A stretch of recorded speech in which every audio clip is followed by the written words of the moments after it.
Hey folks, welcome back to another Cat Chat with Brad Welburn. I am LC Sports Information Director, Brad Welburn, and we're joined again this week by Coach Matt LeBato as we're talking some women's basketball here for the Wildcats.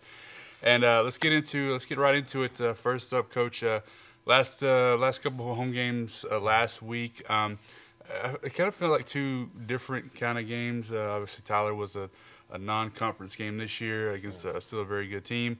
And then just the shooting struggles of Saturday, which I know that we'll talk about a little bit. Just I think that was the biggest thing in that game. So maybe overall thoughts on both real quick before we kind of get some specifics. So against Tyler, yeah, they're not in our conference anymore, so it was a good test for us to see where we were at. And we couldn't get stops when we needed them. Yeah. Offensively, we were pretty good, but we didn't get the stops we needed. We kind of didn't execute against in our zone. And we made adjustments to that. And then the Ozarks game, we were better defensively, but then we couldn't buy a shot. Yeah. So, you know, it's just being good on both sides of the ball and trying to execute the things we're trying to accomplish. And, you know, we just got to put, you know, 2 and 2 together. Yeah, it was that specific Ozarks game was just strange from the very beginning because, like you said, we started like 0 for 12 from the field, and they were like 1 for something from the field. Like we made 2 shots and we were down by 1 in the first quarter. So, but those things just kind of continued throughout the rest of the game, unfortunately. It did. It did. They had a lid on it that night, and some games are like that. So you got to lean on your defense when that happens, because you know we're all human out there, and you ain't gonna hit every shot. Right. And we had an opportunity to take the lead in the third quarter. But we didn't get stops when we needed to, and they hit shots when they needed to, and we kind of put our heads down with about 3-4 minutes left when there's plenty of game left. But you know, we watched the film, and we've learned from it, and this week's been great so far. So we're ready to hit the road for East Texas Baptist and the Saturday game against LeTourneau. So it couldn't be more exciting.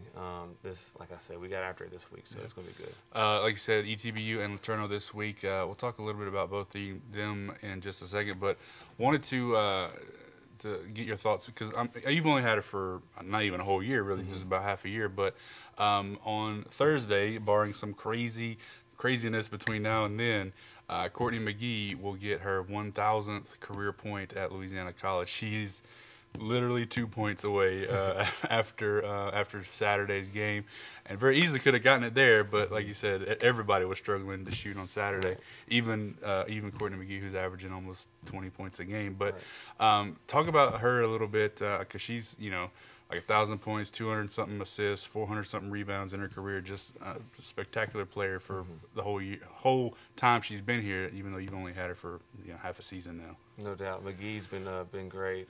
A joy to coach. Can do a lot of things on the basketball court. Very skilled.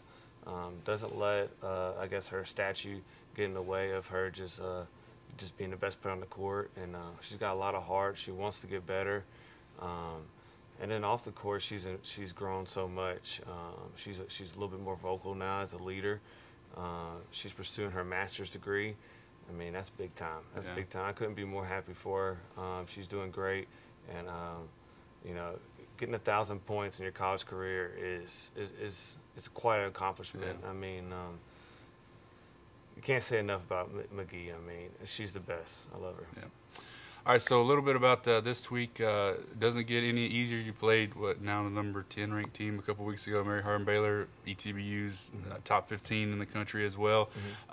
So what kind of challenges do they possess for us? ETBU's a little bit different than Mary Hardin-Baylor. Mary Hardin-Baylor is more methodical in what they're doing and slowing the pace down. ETBU's going to want to get out and run. They play a zone, and then they get out and transition offense. You know, we got to figure out how to dissect that zone, get into our sweet spots, and hitting easy shots. There's always an open spot in a zone, no matter what zone you play, and it's a matter of us figuring out that spot and getting back and playing good defensive transition and keeping them in front of us. And you know, if we do all those things, we got a chance, and that's all you can ask for. They're a very good team, but we are also a very good team. We got good guard play, and when we hit shots, we're dangerous. We're dangerous, but it's all a matter of getting good shots and the quality of shots and getting to your spots and just being vocal on defense and just getting after it all 40 minutes. Yeah. And I know one of the things that you're high on, because I hear you say it oftentimes sitting at the scorer's table, is paint touches. Is that, I mean, because if I remember correctly, they try to do like it's a 2-3 zone. I don't know if they're still doing that this year because I haven't really seen them. But do those paint touches get a little bit more difficult with the kind of defense that ETBU plays? No, it shouldn't. No? It shouldn't. Just the different ways to get it. Right. Maybe a little bit more passing, the dribble drives, but if you can get into the paint, it increases your percentages on shots tremendously, and that's why we try to do that stuff. Not only if you do get in the paint and you do take a shot, it's a lot closer shot. Right. And then if you kick it out, so if we get a paint touch, they're all going to collapse, and if you kick it out, you should have a standstill 3, which we try to accomplish. And, you know, paint touches are really key for us. And then on the other end, we try to keep the ball out of our paint. Right. So it's a really easy game. It's just a matter of executing. Gotcha.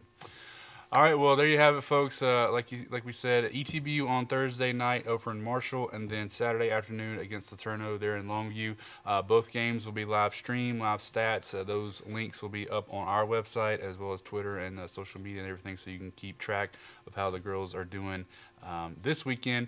We have a home game next Tuesday night, so prepare yourselves now. We'll play Belhaven next Tuesday, and then we'll play again on the Saturday. So no Thursday game next week, but we'll track all of that for you via the website. So thanks again, Coach, for stopping by. No, I'm Brad Welburn for Cat Chat. We'll see you next time.